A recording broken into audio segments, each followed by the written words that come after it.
Assalomu alaykum, hurmatli obunachilar. Sizlar bilan bugun Texno SIRLAR kanali. Bugungi video roligimizda biz sizlarga PS 2017 ni 2022 qilish haqida ko'rsatib o'tamiz.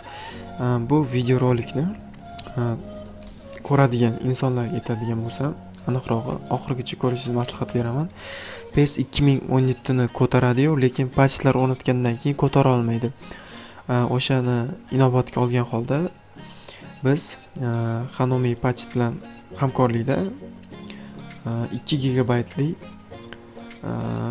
любой kuchsizroq kompyuterlar uchun patch yaratdik va hech qanday nagruzka olmaydi kompyuteringiz bemalol ishlashi mumkin. O'shani inobatga olgan holda biz o'sha videodagi patchlarni 8, 10, 16 gigabaytdan qisqaroq 3 gigabaytroq patchni chiqarib va kompyuterga o'rnatishni ko'rsatib o'tamiz. Kuchsizroq kompyuterlar uchun bu patch bor, lekin funksiyadorligi uncha kuchli emas. Shu qisqartirilgan mini patch. O'zlar bilsanglarga mini patch.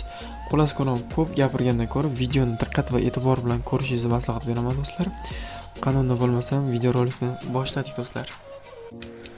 Xullas do'stlar, mana bu yerdan mana shu 2 gigabaytli patchni yuklab olsanglar, bu mini patch PS 2017-2022 qilish haqidagi mini kuchsizroq kompyuterlar uchun do'stlar.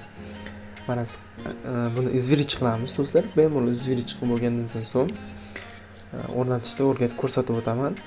Do'stlar, buni qayerdan skachat qilmoqchi bo'lsangiz, bizning Telegram kanalimiz Texno SIRLAR kanalida yuklab olishingiz mumkin. Video ostida описаниесida bo'ladi. Xo'sh, mana bu yerda PS 2017 ni o'zini ko'taradi-yu, lekin patchlarni ko'tara olmaydigan kompyuterlar uchun juda ham qulayroq va eng zo'r desa ham bo'ladi, chunki bu xususiyatlari yaxshi. Kuchsizroq kompyuter uchun bu patch desa ham bo'ladi. Buni yuklab olmoqchi bo'lsangiz, bizning Telegram kanalimiz Texno SIRLAR kanalidan yuklab olishingiz mumkin do'stlar. Hali videoga like bosmagan bo'lsangiz, videoga like bosib va kanalimizga obuna bo'lishni unutmang. Xo'sh, mana ozgina qoldi.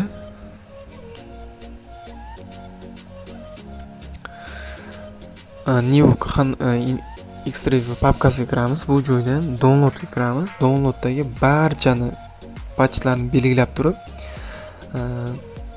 o'tkazmoq, nusxalamoqqa bosamiz yoki kopirovat, xullas ko'chirmoq.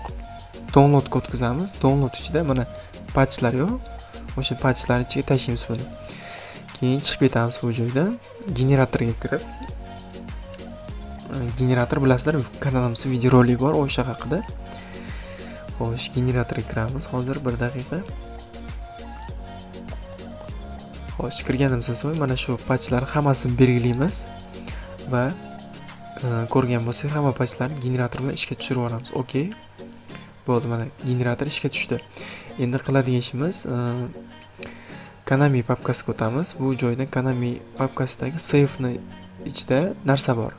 O'sha ikkita narsani kopirovat qilib olishimiz kerak. Farqi yo'q. Ikkita narsani yoki editor 00 ni kopirovat qo'ygansiz maslahat beraman. Bu joydan Konamini topamiz va Konami papka dokument ichidagi save ni ichiga kiramiz va bu joyga tashlaymiz o'sha narsani. Transferlar bular. Transferlar o'tib ketdi degan narsalar mana shu ichida bo'ladi.